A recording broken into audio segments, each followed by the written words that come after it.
हरि ओं श्री गणेशाय नमः। शांतं शाश्वतं प्रमेयमनघं निर्वाण शांतिप्रदं ब्रह्मा शंभु फणीन्द्र सेव्य मनिषं वेद्यान्त वेद्यं विभुं रामाख्यं जगदीश्वरं सुरगुरुं माया मनुष्यमहरिं वन्दे अहं करुणाकरं रघुवरं भूपालचूडामणिम् गंगातरंगरमणीय जटाकलापं गौरी निरंतर विभूषित वामभागं नारायण प्रियमनंगमदापहारं वाराणसीपुरपतिं भज विश्वनाथं गोष्पदीकृतवारिशं मशकीकृतराक्षसं रामायण महामाला रत्नं वन्दे नीलात्मजम् अंजनानंदनं वीरं जानकी शोकनाशनं कपीशमक्ष हंतारं वंदे लंका भयंकरम। प्रेम से बोलिए श्री सीतारामचंद्र भगवान की जय, श्री राधा कृष्ण चंद्र भगवान की जय, गौरी शंकर भगवान की जय। सभी संतों सभी विप्रों के चरणों में नतमस्तक होते हुए सादर प्रणाम करते हुए श्री रामचरितमानस का प्रसंग आज प्रेरणा हुई है कि श्री दशरथ जी महाराज और श्री जनक जी महाराज दोनों लोग राम से प्रेम करते हैं, लेकिन किस भाव से प्रेम करते हैं। राम के प्रति राजा दशरथ जी महाराज का प्रेम और राजा जनक जी महाराज के प्रेम की व्याख्या करने का प्रयास करूंगा। दशरथ जी महाराज भगवान श्री राम से सत्य प्रेम करते हैं और जनक जी महाराज का प्रेम जो है राम जी से गूढ़ प्रेम है, क्योंकि कली पावना अवतार संत शिरोमणि तुलसीदास जी महाराज श्री रामचरितमानस के मंगलाचरण प्रसंग में ही ये इंगित कर दिए, सूचित कर दिए हैं कि राम के प्रति, श्री राम के प्रति दशरथ जी महाराज और जनक जी महाराज का प्रेम कैसा है। मंगलाचरण में श्री जनक जी महाराज को वंदना करते हुए गोस्वामी तुलसीदास जी महाराज लिखते हैं कि बंदौ अवध भुआल, बंदौ अवध भुआल, सत्य प्रेम जहि राम पद, अबिछुरत दीन दयाल, प्रियतन तृण इव परिहरिमु। राम जी को बिछड़ते श्री दशरथ जी महाराज अपना शरीर तृण के समान, तिनके के समान छोड़ दिए। इस तरह का प्रेम जो होता है वो सत्य प्रेम होता है कि प्रेमी के बिना शरीर रोक पाना, प्राण को रोक पाना मुश्किल हो जाता है। और दशरथ जी महाराज का प्रेम सत्य प्रेम है। जैसे मछली और जल का प्रेम होता है वो सत्य प्रेम होता है। और जनक जी महाराज का जो प्रेम है, जनक जी की वंदना करते हुए संत शिरोमणि गोस्वामी तुलसी बाबा लिखते हैं कि प्रणवं परिजन सहित विदेहु, प्रणवं परिजन सहित विदेहु, अजिनहि राम पद गूढ़ सनेहु, योग भोग मह राखेउ गोई, राम बिलोकत प्रगटेउ सोई। बंदौ प्रणवों परिजन सहित विदेहूं, सभी परिकरों के साथ श्री जनक जी महाराज का मैं वंदना करता हूँ, जो राम से गूढ़ प्रेम करते हैं और उस प्रेम को जोग और भोग के संपुट में छुपा कर रखे हैं। ऐसे हैं श्री जनक जी महाराज। और जनक जी महाराज का ये प्रेम जो रहस्यमयी प्रेम था वो प्रकट कहाँ होता है?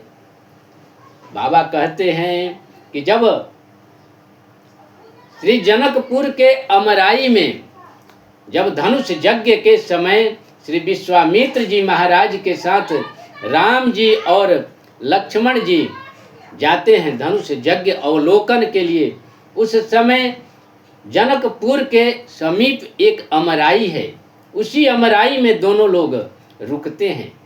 जब पता चलता है श्री जनक जी महाराज को कि विश्वामित्र जी महाराज अपनी पूरी मंडली के साथ आए हुए हैं, तो अपने श्रेष्ठ सचिव ब्राह्मणों आचार्यों को लेकर श्री विश्वामित्र जी महाराज के स्वागत के लिए जाते हैं। विश्वामित्र महामुनि आए, समाचार मिथिलापति पाए, संग सचिव शुचि भूरि भट। सबको लेकर जाते हैं कहाँ? श्री विश्वामित्र जी महाराज के स्वागत के लिए, और जाकर प्रणाम करते हैं। बाबा लिखते हैं कि कीन्ही प्रणाम चरण धरि माथा, कीन्ही प्रणाम चरण धरि माथा, दीनि आशीष मुदित मुनिनाथ। चरणों में साष्टांग दंडवत करके श्री जनक जी महाराज विश्वामित्र जी महाराज को प्रणाम करते हैं, और विश्वामित्र जी महाराज उनको आशीष देते हैं। स्वागत पूछी निकट बैठा रे, समाचार पूछकर नजदीक में बैठाते हैं। और राम जी और लक्ष्मण जी महाराज दोनों लोग अमराई घूमने के लिए गए हैं।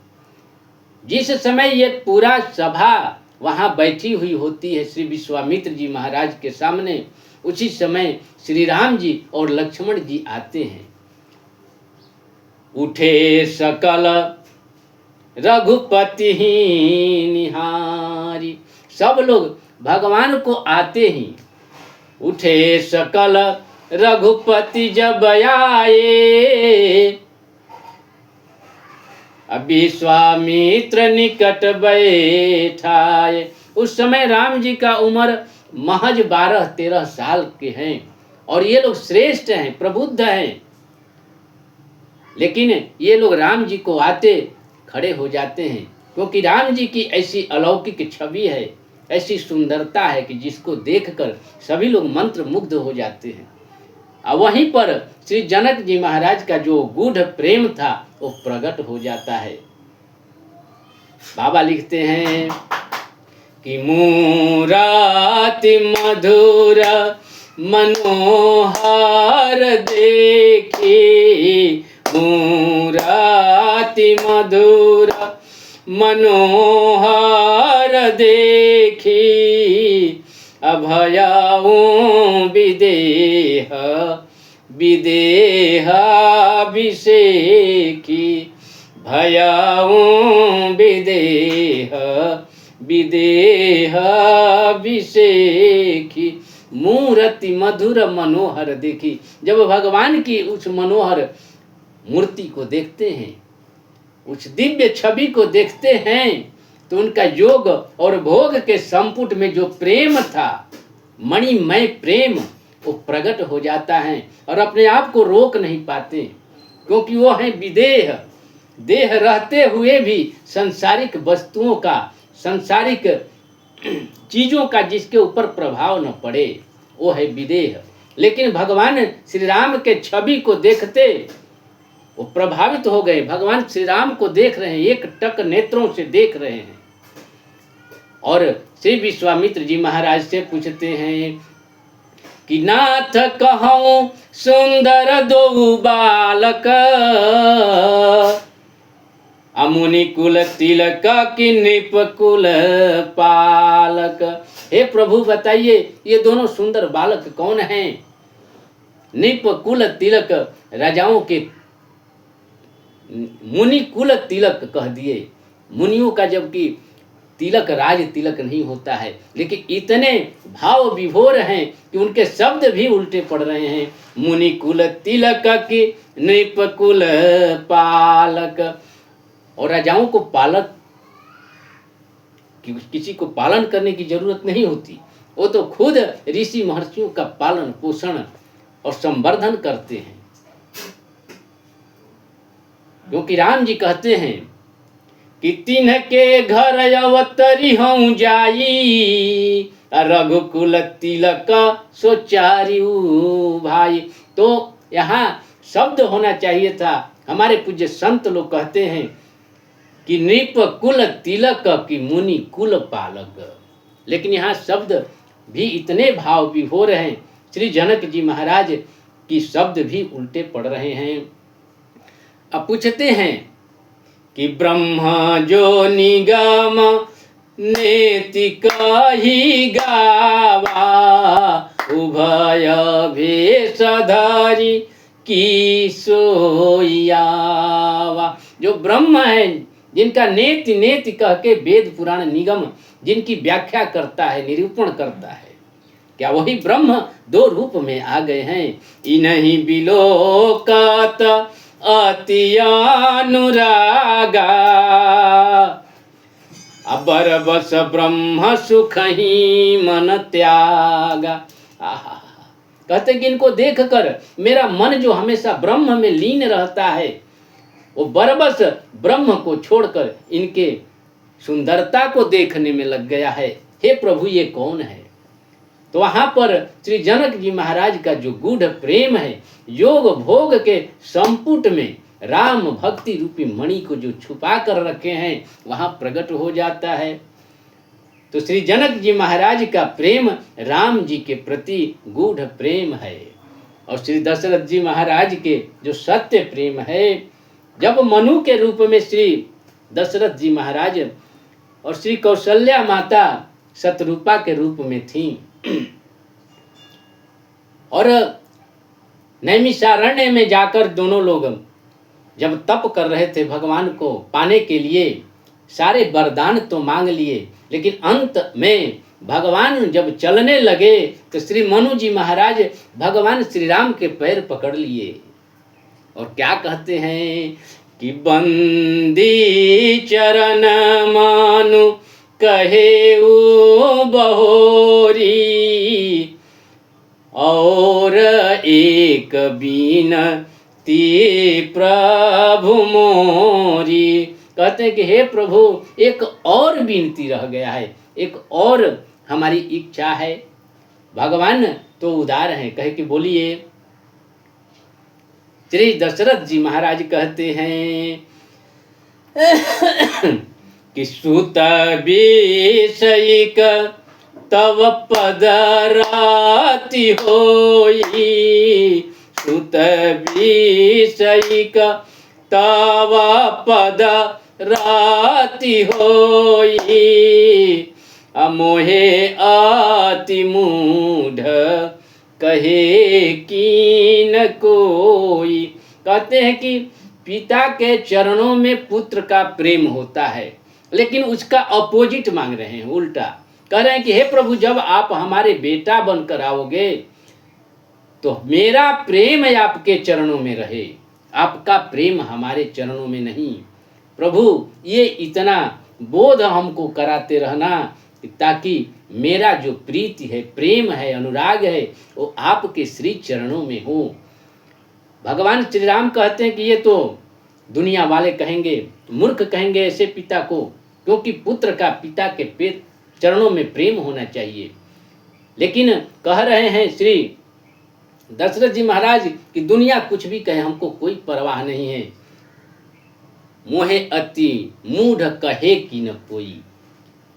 और कह रहे हैं, उसी समय ये वरदान मांग रहे हैं सत्य प्रेम का कि फनी बीनु मनी बीनु फनी, जिमी जला बीनु मीना, मम जीवन तिमी तुम्हारे अधीना, मम जीवन तिमी तुम्हारे अधीन। कह रहे हैं कि जिस तरह से जल के बिना मछली नहीं रह सकती, मणि के बिना सर्प नहीं रह सकता, हे प्रभु उसी तरह से मेरा जीवन आपके बिना नहीं रह सकता, ऐसा वरदान हमको दीजिए। तो श्री जनक जी महाराज का प्रेम गूढ़ प्रेम है राम जी के प्रति, और दशरथ जी महाराज का प्रेम सत्य प्रेम है श्री राम जी के प्रति। तो इसी वाणी के साथ देता हूँ विराम। आप सबों को सादर प्रणाम। जय जय श्री सीताराम, जय जय श्री राधे श्याम, जय दादा परशुराम, जय हनुमान, जय जय श्री सीताराम।